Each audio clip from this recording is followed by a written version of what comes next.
Un gusto charlar con vos y bueno, contar un poco lo que hacemos acá, así que acá me tienen de nuevo. Bueno, investigaciones que cada vez que charlamos vienen rondeando la cuestión biológica de las plantas, ¿no? ¿Y qué implica el descubrimiento de una nueva proteína y cómo es que llegan a eso, Pablo? ¿Cómo es ese proceso?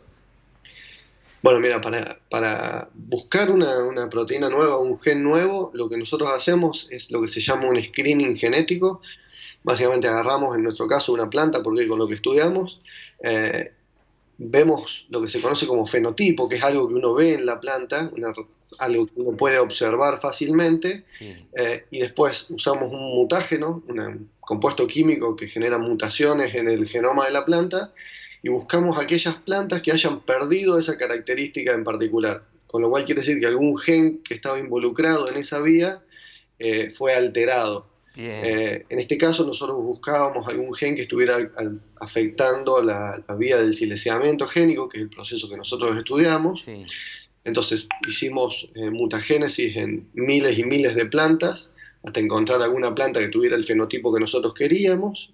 Una vez que encontramos la planta mutante que tiene esa característica en particular, hacemos secuenciación del genoma, o sea, secuenciamos todo el ADN de la planta y buscamos qué genes tienen mutaciones, qué genes ya no son igual que como eran antes. Bien.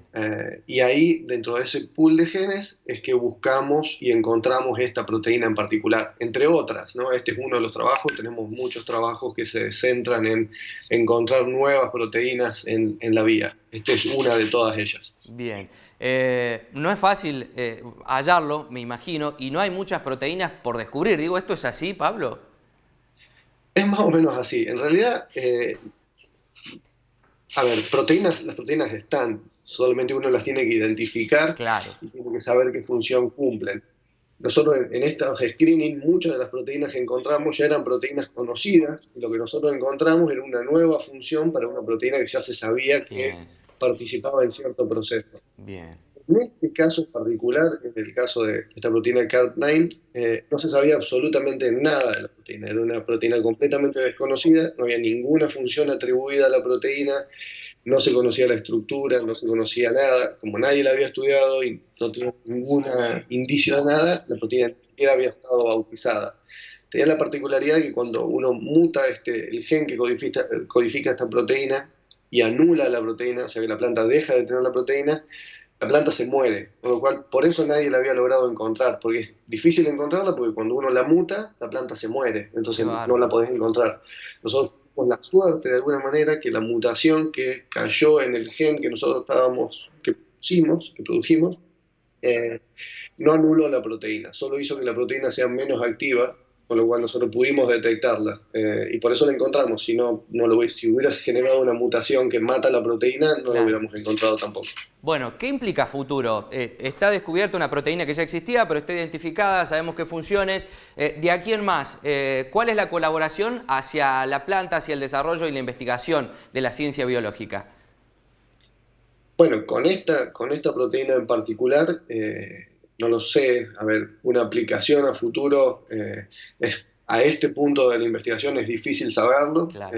Nosotros hacemos en gran parte lo que se llama ciencia fundamental, que es entender cómo los procesos ocurren y muchas veces no tanto cómo aplicar ese conocimiento a Bien. algún producto biotecnológico. En este caso en particular, el descubrimiento es muy nuevo como para poder pensar en para qué lo podríamos aplicar. Está claro que esta vía, la vía del silenciamiento, regula absolutamente toda la vida de la planta, desde Sí. cómo crecen, cómo responden al entorno y todo eso, por lo cual claramente puede tener una aplicabilidad, pero no se sabe ahora. Bueno, en este proceso de investigación es algo muy lindo que está en uno de tus escritos, es que las plantas, a diferencia de los animales, no pueden trasladarse de un lugar al otro. Digo, y este cambiarlas de lugar implica que ellas mismas vayan mutando sus genes. Digo, ¿es un poco así? ¿Hay que interpretar a la planta de acuerdo a su cambio en el lugar? Sí, sí, claramente. En realidad uno cuando piensa en las plantas, vamos a pensar en dos tipos de respuestas. Las plantas es lo que yo les comentaba y comentaba en el artículo, de que las plantas, bueno, no se pueden mover, con lo cual se tienen que adaptar al entorno. Y eso lo hacen de dos formas. Primero, en una etapa, digamos, temprana, o en la vida de una planta común y corriente, cualquier Sí. planta que veamos, la planta lo que va a hacer es adaptarse apagando genes y prendiendo otros genes para tener una respuesta lo más rápida posible. A ver, hay muchísimos ejemplos. Ustedes se pensarán, por ejemplo, cuando dejan una semillita o una plantita en la oscuridad, cómo la planta se tuerce buscando la luz y ese tipo de cosas. Qué bárbaro. Eso la planta lo hace modificando genes. Todo eso es, digamos, en una escala temporal relativamente corta. Sí. Después, a más largo plazo, lo que las plantas tienden a hacer evolutivamente es acumular mutaciones. Una planta en sí a lo mejor no se logra adaptar muy bien al entorno, pero las plantas son muy buenas para generar mutaciones nuevas y proteínas nuevas. Entonces, si una planta la llevamos, no sé, desde Pose al sur, en donde las condiciones climáticas son muy malas, esa planta no se va a adaptar bien, pero con el paso de los años y de generaciones y generaciones de plantas, la planta cada vez se va a adaptar mejor. Entonces van a empezar a haber individuos de esa especie que se logren adaptar a un entorno. Son neoespecialización, son nuevas subespecies que se generan. Las plantas son muy buenas para hacer eso. Qué increíble, qué linda que es la ciencia y la biología. Imagino lo apasionante para ustedes que están todo el día investigando y dedicando su vida a eso. Pablo, vos estás como director de este proyecto, pero es un gran equipo el que está por detrás, ¿no? Sí, sí, en realidad todo el proyecto se gestó en mi laboratorio, el cual yo dirijo. Somos en este trabajo 8 personas que trabajamos. Una de esas personas, que es Ariel Tomasi, que aparece en algunas de las notas, es lo que nosotros le llamamos el primer autor, él es un becario doctoral de CONICET bajo mi dirección, y él es el que hizo la mayor parte de las tareas experimentales. Y después en el equipo hay de todo. Tenemos un chico que es bioinformático, que analiza cantidad de información masiva. Nosotros para este proyecto, por ejemplo, tuvimos que secuenciar el genoma de la planta entero, tuvimos que secuenciar ARNs pequeños, tuvimos que hacer una cantidad de experimentos que son muy masivos, y la cantidad de información que se generan uno no la pueda analizar como persona. Necesitas que una computadora analice todos esos datos, porque si no son totalmente inanalizables. Tenemos un especialista en evolución que estudió un poco la evolución de esta proteína y logró encontrar evolutivamente hasta dónde la podríamos rastrear, que la pudimos encontrar en algas y en plantas muy ancestrales, pero por ahora nada fuera de plantas. Bien. Y bueno, tenemos otros chicos que colaboraron de distintas formas en el proyecto. Bueno, Pablo, a esta proteína, al ser nueva, el hallazgo, el descubrimiento, hay que bautizarla. ¿Cómo nace esto del CARP, que a uno lo pone muy, muy orgulloso? Porque imagino que te identificamos como riverplatense, además fanático del Enzo, pero hay que bueno, ver que todo el grupo esté de acuerdo. Imagino que no todos eran de River. No, claramente no eran todos River. En realidad creo que el único de River soy yo. Hay otro chico más que dice ser simpatizante de River. Pero bueno, como sos el director del proyecto, me dejaron ponerle el nombre que quería. Se charló un poco al principio qué nombre le íbamos a poner. Es común de que normalmente el nombre de una proteína tiene que ver con la función de la proteína.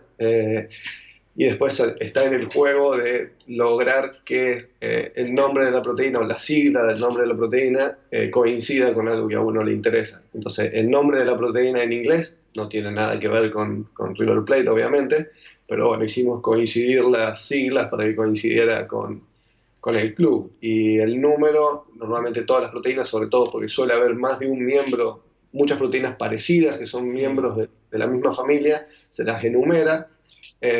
Lo más lógico hubiese sido enumerarla como 1, porque era la primera, pero bueno, yo quería poner el 9 por el 11, por el Enzo, así que 9.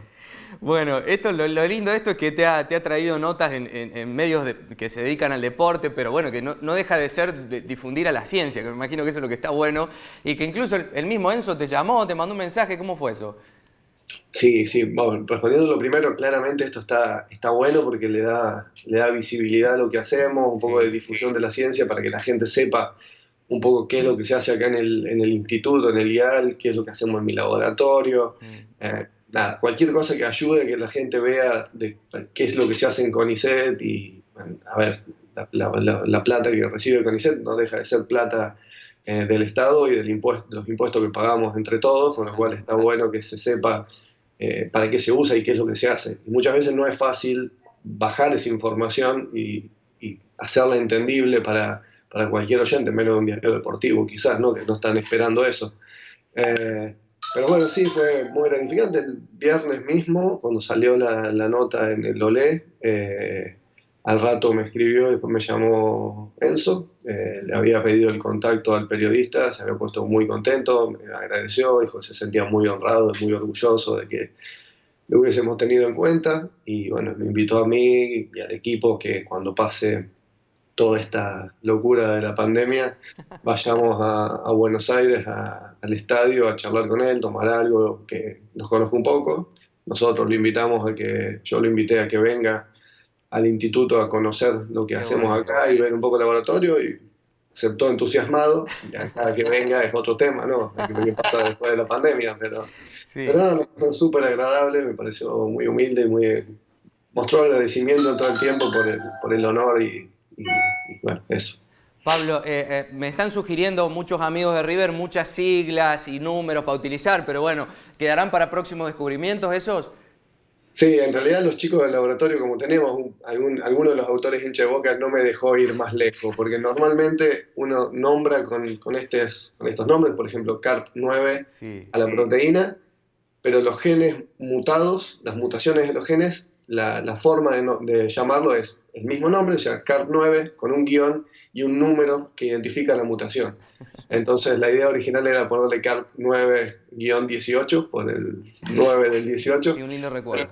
Sí, pero ahí ya los hinchas de Boca me dijeron que no, así que Sin le pusimos, chicanas. El homenaje está bien, pues la chicana no. sí, ya tanto no, así que hasta ahí me dejaron nomás. Che, bueno, gracias Pablo. Yo quiero ir cerrando con esto porque le contabas a Gastón Recondo el viernes, compartíamos algunas imágenes ahí del Sportia, que te habías encontrado de casualidad con el plantel de River cuando eras pequeño, con tu familia, que era el plantel que había ganado la Libertadores en ese momento, ¿no? Claro, ellos se estaban yendo a Tokio a jugar la Intercontinental, nosotros estábamos ahí esperando, mi hermana en ese momento vivía en Perú Qué y lindo. nosotros estábamos esperando para ir a visitar a mi hermana. Ayer miré la fecha, debe haber sido alrededor del 12 de diciembre del 80, del 86. Nosotros estábamos esperando ahí en la sala de espera, en ese momento Ezeiza era mucho más chico, la sala de espera era mucho más chica. Hubo bastante tiempo de espera, estábamos encerrados ahí. Yo era chiquito y se ve que se pusieron a jugar. En ese momento me regalaron incluso un bolsito con las firmas de todos y cosas por el estilo. Qué lindo. No, y es por esto, porque bueno, en el recuerdo de nombrarlo a Lenzo y de recordar tu infancia y de todo esto, imagino que en la ciencia te debe pasar lo mismo, ¿no?